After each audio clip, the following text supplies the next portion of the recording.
Oh, it's all about you. Go ahead, tell us another story.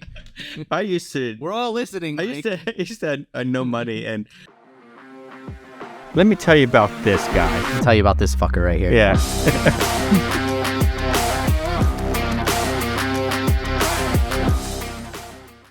You guys. Gotta love Michael Jackson. You don't get our cool merch. Yeah, we got our mug now. Yep, we got merch, not for you. It's a tester though. Uh-huh. You know, as my mom would say, it's a Sampo. Michael, Sampo. It's a Sampo. So when I was a kid, I lived in the Philippines for a little while. He's a Sampo. It's a tester. I lived in the Philippines, and I'd be outside and playing, and my mom would make lunch, and she didn't say soup. She just call it what it is. She's Vietnamese. And so I'd be outside playing, and then I just hear, Michael, noodle. And I know it's time to eat. And it's like sometime later, I'm probably in my teens, and it dawns on me that she can't pronounce my name. My name is Michael, but it's Michael, noodle. Michael. Like, that's hilarious. My mom cannot pronounce my name. So do you ever so when you did start to get older, and obviously you don't have an accent, you don't have an Asian accent, right? Did you ever get to that point where you like you just said, where you realize that your mom does, and it's really funny to you now when she talks about stuff? There's so many funny stories with my mom, and just growing up. And honestly, because I moved around a lot, my dad was in the Navy, and we moved. And so my mom's friends, the Navy friends, were also white Vietnamese couples, because they all got married in Vietnam during the war, and they came back. And so our friends were all the same. And so we went from Vietnam to Mississippi to the Philippines, and then back to Mississippi, right? And so I'm in the 4th grade, and I still have no idea that I'm any different than anybody else around.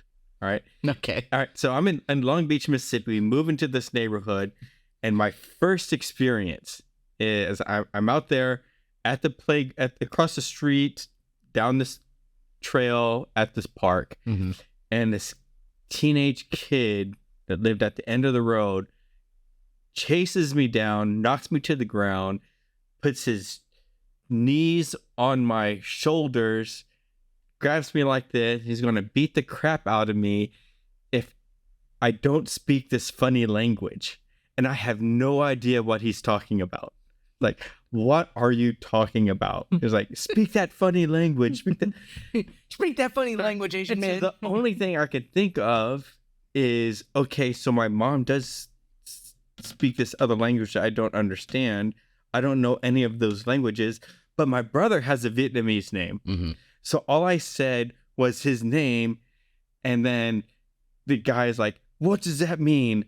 And I said, it means if you don't get off of me, my big brother's going to beat you up. And then he left me alone. All right.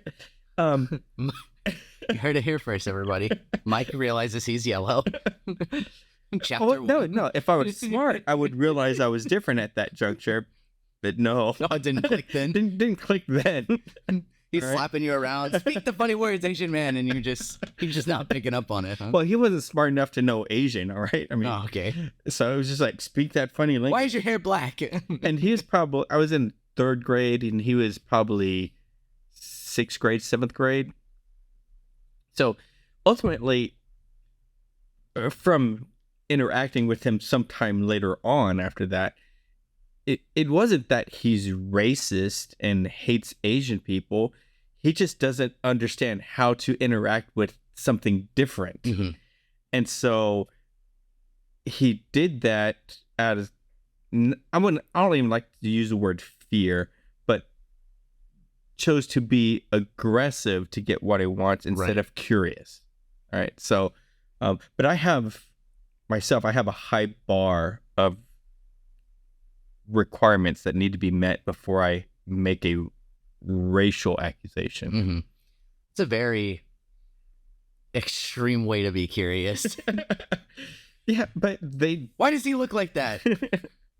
That's God, I was solved. That's the excuse for all the enslavement and torture of the Native Americans. It's like we were just so curious we couldn't help but kill him.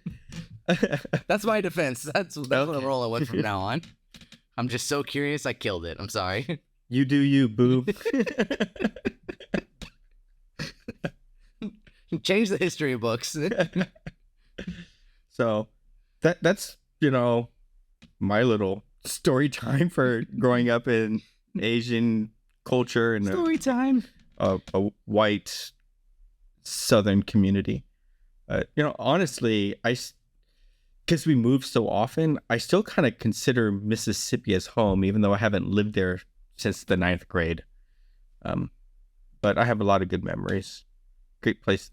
To me, it was a great place to grow up and play football and that kind of stuff. Mm-hmm. I didn't have to worry about being kidnapped or anything like that. Nope, just the shit kicked out of you for not speaking that weird language.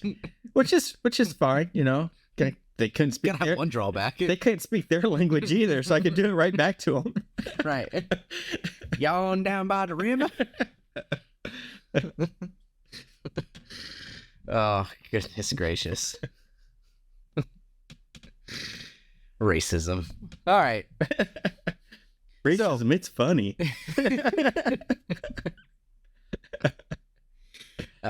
So one topic that I want to bring up on that we kind of touched on before. So speaking on the down by the river. So I think that we touched on this a little bit, but I kind of want to get into this. I think that we talk about all of these generations and things like that, and we talk about, I think, a lot of like the social media presence of these generations and kind of what gets laid out there. But I think what people don't tend to talk about is the difference that you would see in generations between being in the city versus living in Mississippi. Yeah. So all this generation stuff that we're talking about, it's bullshit. So it's all bullshit. All f***ing made up. Yeah. Government conspiracy. Especially nowadays. It's changed. Fake news. It's this urban movement. It's like there's 27 trillion people per square foot in this area, and they get all the attention, and it gets put on social media and spread across the planet into the universe. Martians are never going to take over Earth because they see how stupid and pointless it would be. Right. Like, what are we going to get out of it? Yeah. A bunch of cows. So it's really about how mass media and social media have combined and taken the most ridiculous of the group and made it seem typical. Yeah, I think that a lot of it is just false. And the reason why I say that is because and obviously this is a very small percentage that I'm speaking from, but most of the people that I interact with in that are my age are not like the typical Gen Z, right? We don't run around yelling bussin', no cap. We trip over our Yeezy boys and whatever, and whatever else Gen Z does, come in bubble blowing on the jaw with our mommies in the interview, whatever. Most of us are not, at least most of the people that I know and interact with, and maybe that's just because that's not how I am, but are not like that. But all of the people I know, we didn't grow up in, on the bayou in the middle of bum nowhere, but we also didn't grow up in LA in the middle of the city, right? And I feel like there's much more balance in the areas that are not, 7 million people per square foot. Absolutely. Between the generations and how they act. If you get off social media, get off of not the podcast, listen to the podcast. Get off of social media like Facebook and that kind of stuff, TikTok especially, and maybe I'll do a video with me creating a TikTok account because I want my identity stolen by the Chinese. Right. But China, but if you get out of your neighborhoods, get out of social media, get off of TikTok, and start talking with people maybe in a different county or a different section of the state, different section of the country, just start expanding.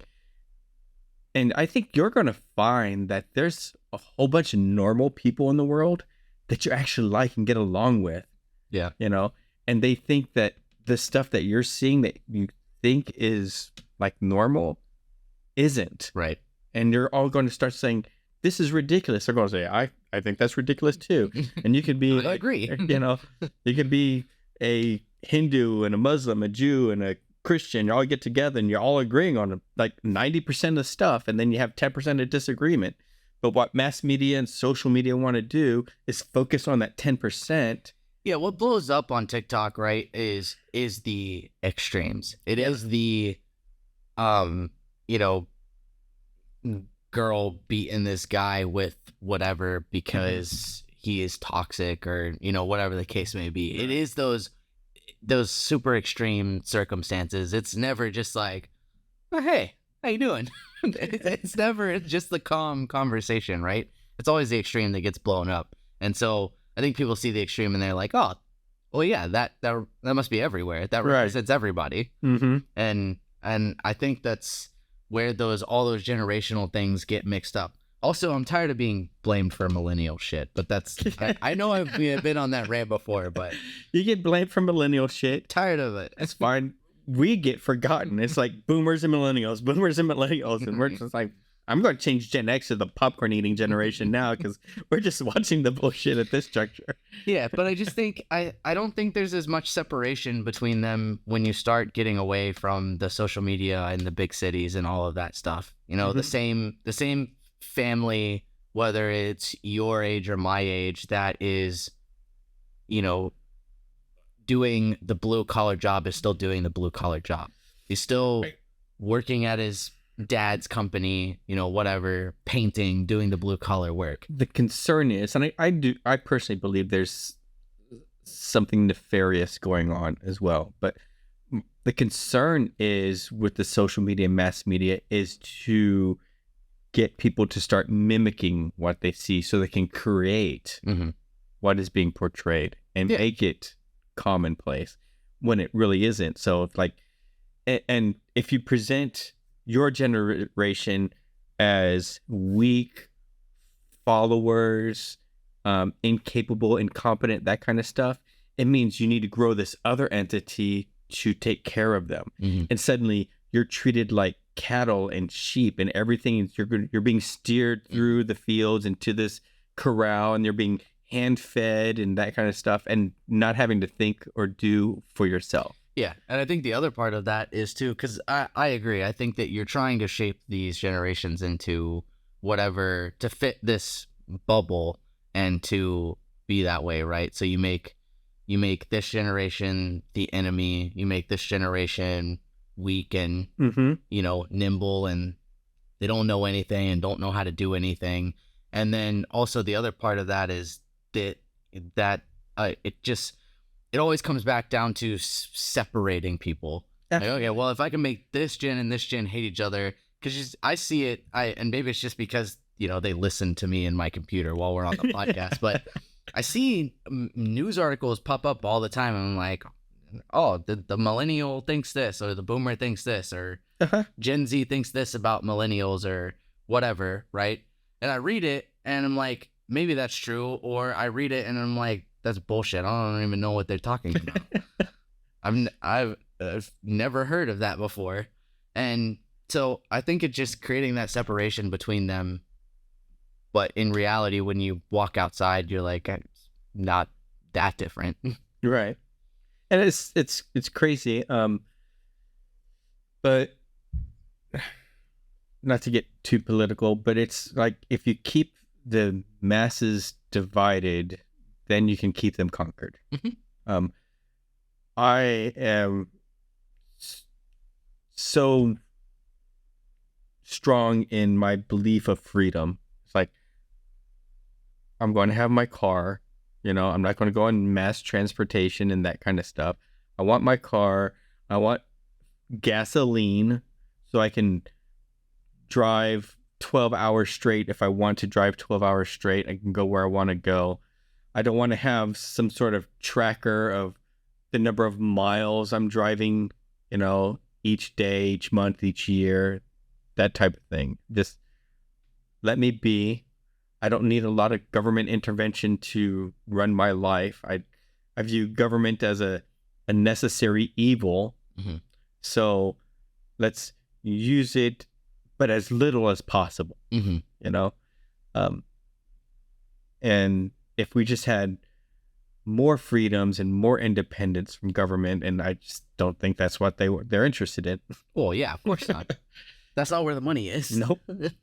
The money is not in more of you decide. There's never been a time in history where government has peaceably relinquished power. Right.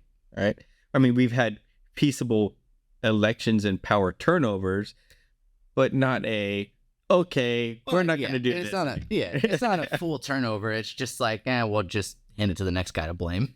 Yeah, we'll give it to the next guy. It's your football now, but you're going to keep all the rules in place that we had before. We're going to keep this. Yep.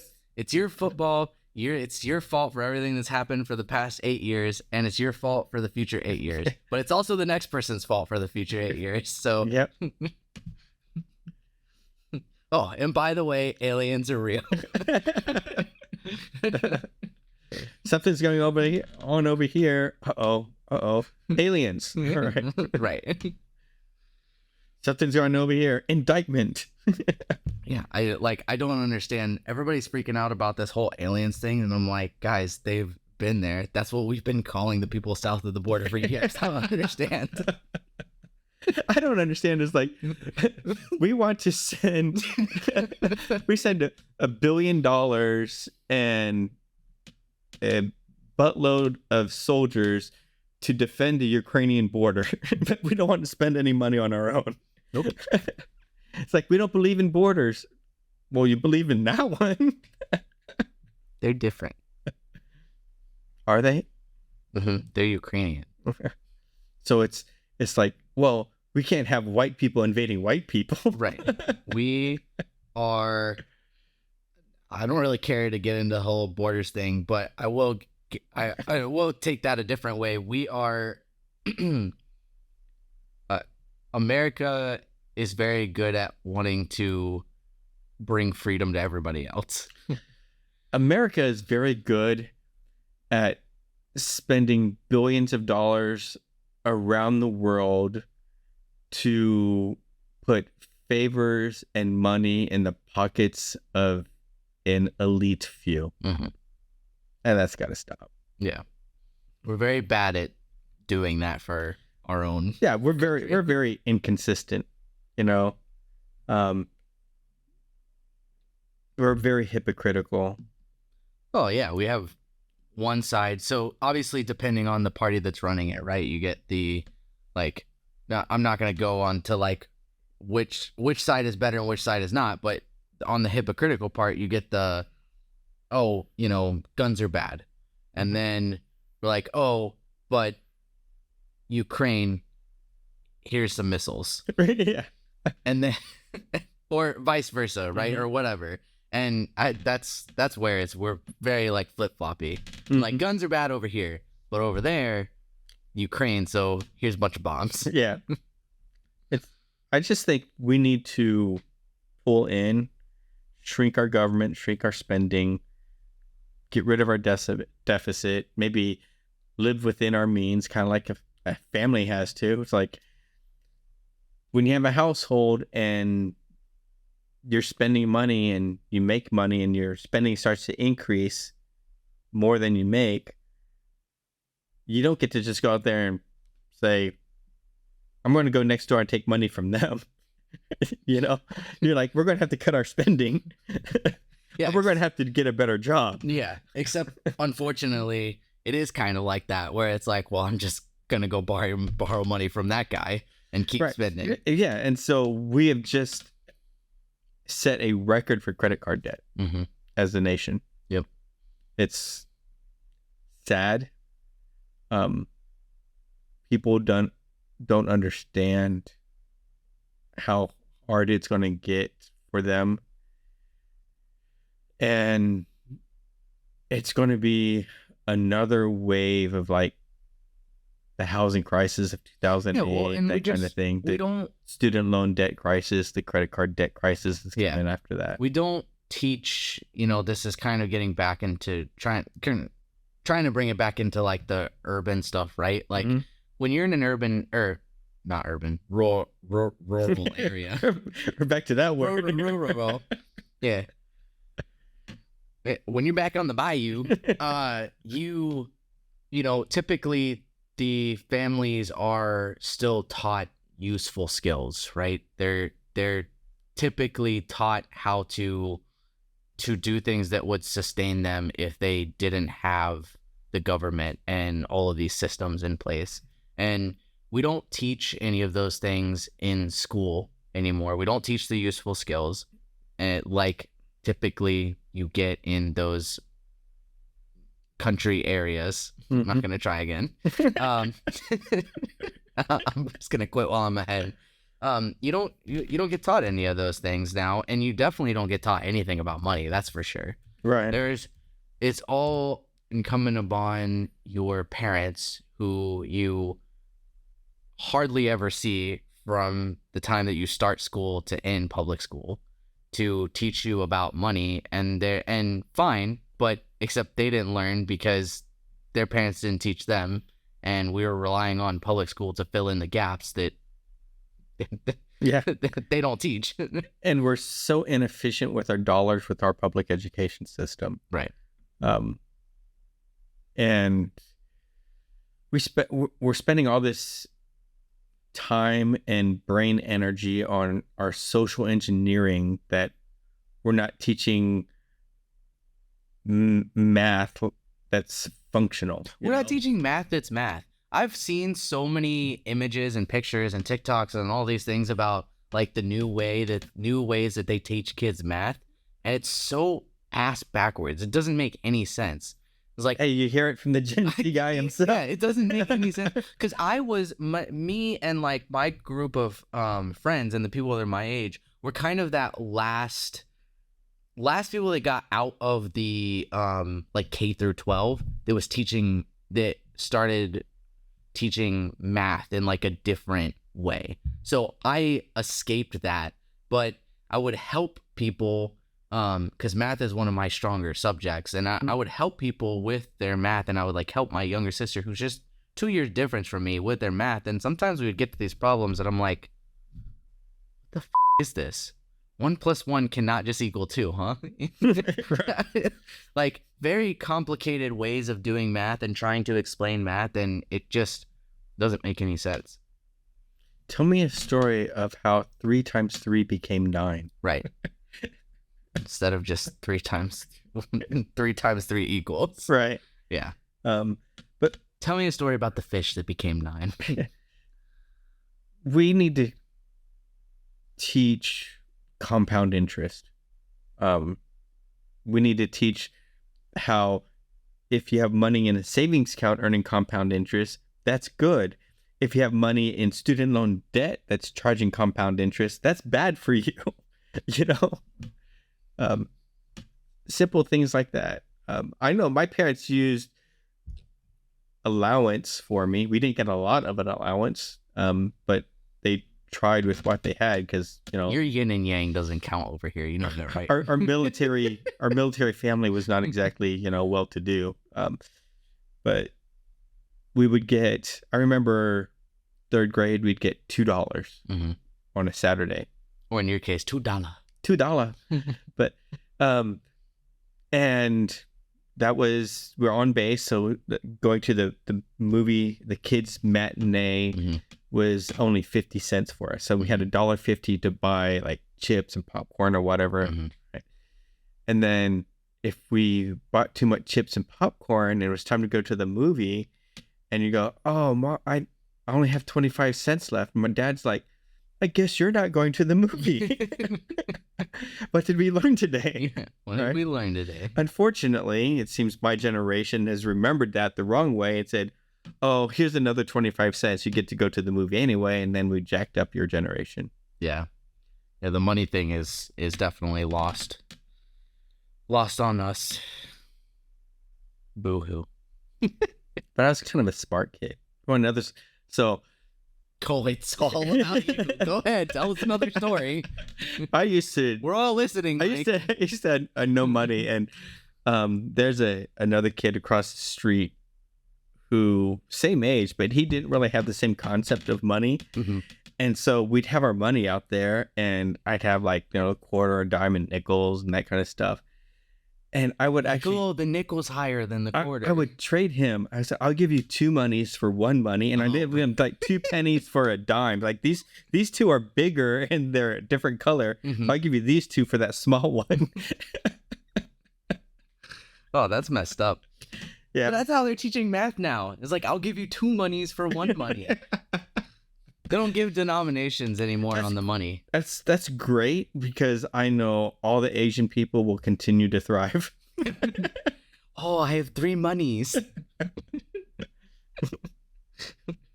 That's what you meant, right? Because that's how they count their money. Oh no, we know it's like if you dropped coins on a tile floor, I used to be able to go 2 quarters, a dime, and a nickel. Just from the sound of it. Oh, for God.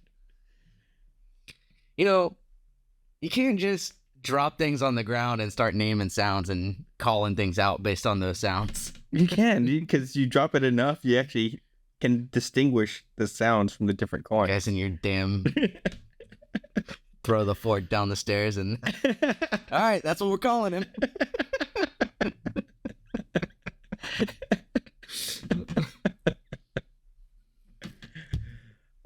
Oh, he'll be worth 2 quarters one day.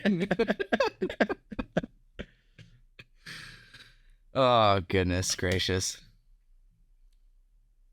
So what else? What else you got for me? I don't know. I feel like I've only been racist this whole episode. No, I think there's a spirit behind conversation, and there's this different spirit behind racism than there is behind humor. Yep. So I just make sure to accompany both. Well, just make sure you keep the hate off the video and keep it right. In the green room. Yeah, we got one. Yeah. Have one of those. It's outside in the parking lot. Oh my goodness. So let's talk about. I hear that you have heard some complaints. Time blindness is what they call it. Time blind. Yeah, So there's this TikTok, and this girl is up there complaining, and I'll try and find it for you, but complaining that her employer is not making accommodations for her time blindness, which causes her to be late and not on time for things. And I'm like, okay, a couple of things here. One, just because you create a word doesn't make it a thing. All right? There is no such thing as time blindness. It just means you're undisciplined and you don't have your poop in a group, which is a nice way of saying you don't have your shit together. Well, hang on. Have you seen Urban Dictionary? There's lots of words that are created on there. Let's go to you got a laptop? Go to Urban Dictionary and look up time blindness, because if it's on there, we're gonna have to burn Urban Dictionary to the ground. I mean, it's a Urban Dictionary is gonna come up with, I have a feeling that I'm sure it's gonna be in there, but I agree with you. First of all, I want to make that clear. They couldn't find a match. Looky there. Yeah, I agree with you. I don't think there's any such thing as so they're saying when a joke doesn't age well. And then there's another one that says when someone is always running late, but this is like a diss to them. It's like, oh, they're time blind, right? Right. But not a justification of, oh, well, I have this I have this condition called time Right. blindness. So this Chikakata is You should using make time blindness as a condition. But here's something else for you, sister. All right. Just because you have a condition doesn't mean the whole world changes for you. It means, hey, I have this problem.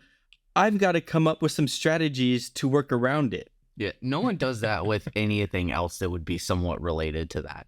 Nobody is like, oh, well, you know, you're a procrastinator. Well, we'll just change it up for you. No problem. Yeah. Well, okay, maybe at work they do that, but but in most scenarios, it's not like, oh, well, you know, we'll just not do that report. Procrastinating is not bad. Missing the deadline is. Sorry, procrastination to the point of missing the deadline. There you go. Yeah. As long as you hit your deadline, you're fine. Right? But if you procrastinate and then you can't make your deadline, you know, that's not fine. That's how you lose jobs, contracts, buildings, things of that nature. Yeah, or keep them if you're special people. Oh. But yeah, I agree. Just because you come up with this new condition that you have does not make it real. Yeah, it's not real. And I'm not buying it. I'm tired of buying all this crap that people are fabricating. Go ahead, say it. You know what you want to say. Fuckers. Gen Z. I'm gonna start blaming Gen Alpha. I know they're still, you know, them and their damn pacifiers. Yeah. Gen Alpha literally sucks right now. I'm gonna start blaming them. Damn kindergartners. Yeah. Bullshit. You guys and your time blindness.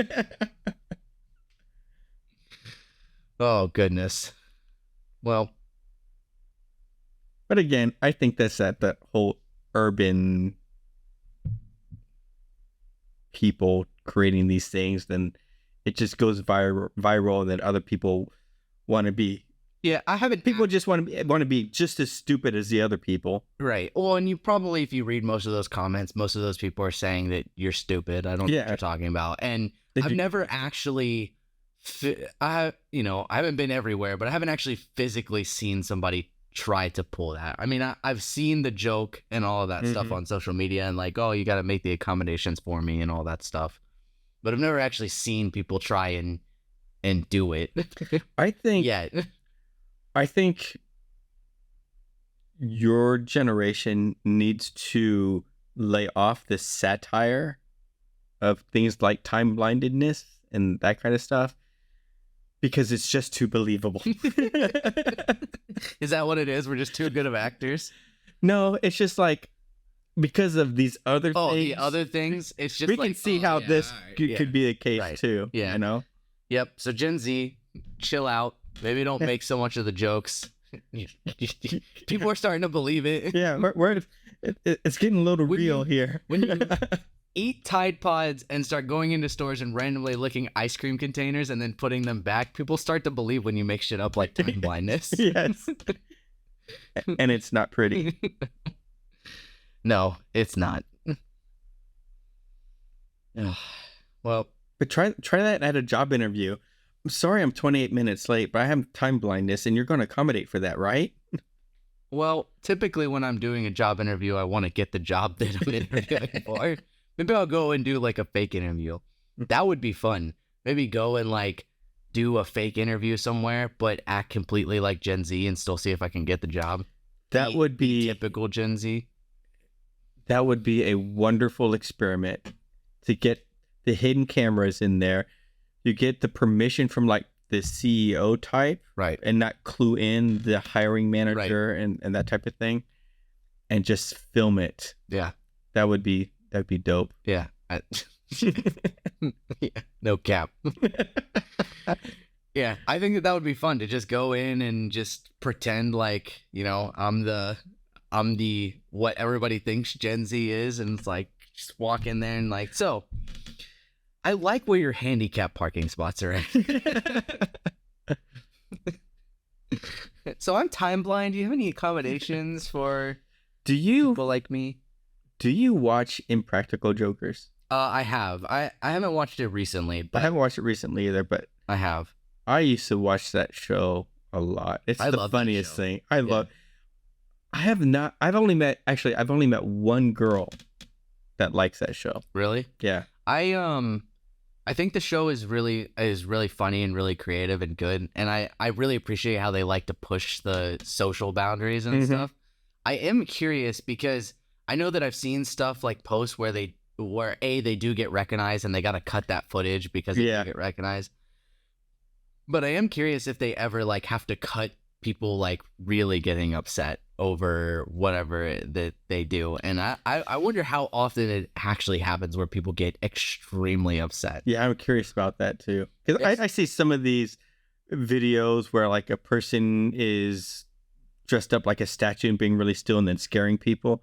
It's like, I wonder how many would just get punched right in the face. Oh, I've seen some where people get extremely upset by being scared, which I guess kind of goes back to the whole, speak the funny language, Asian man. Let me beat the shit out of you over this.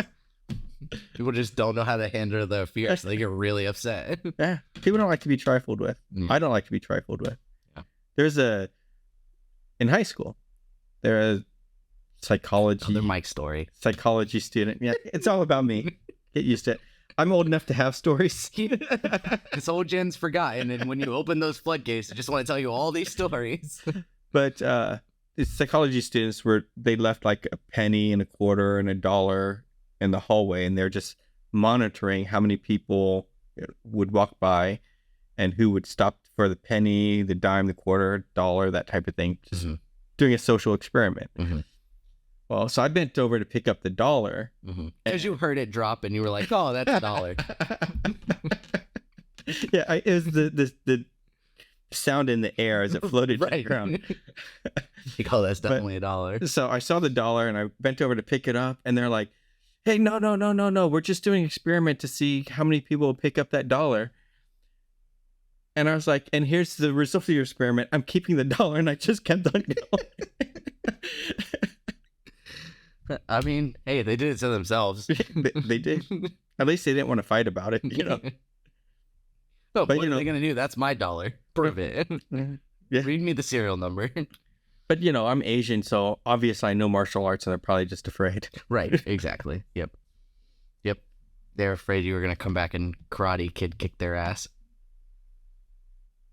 So I feel like I've dominated this little podcast lately. That's okay. Is it? Yeah. Your feelings aren't hurt? No, not at all. I'm not a very it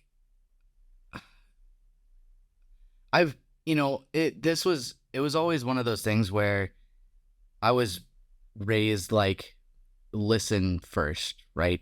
Before you respond or try to speak. And so if somebody's talking, and especially they're talking about things that how they feel about a certain situation or whatever, I don't know. I don't, especially when it's topics that I don't know a lot about from the place that they're speaking, especially when you start getting into psychology and things like that. I don't like to try and speak on subjects that I don't know about. So I don't know. I'm okay with listening sometimes. I never had a father. That explains it. It's okay. I'm here for you. Plus, just always so serious. I don't know. I don't know where to take it. I'm like, oh, well, I'm going to get scolded if I interrupt. So, dude, why so serious? Oh, man. Well, podcast. It's been real. Yeah, it's been a thing. Thanks, guys, for watching. Appreciate it. Peace be the journey. I didn't prepare a bye-bye thing today. Maybe you should just be your sign-off, which should be, I didn't prepare one. I didn't prepare. I'm sorry. Goodbye.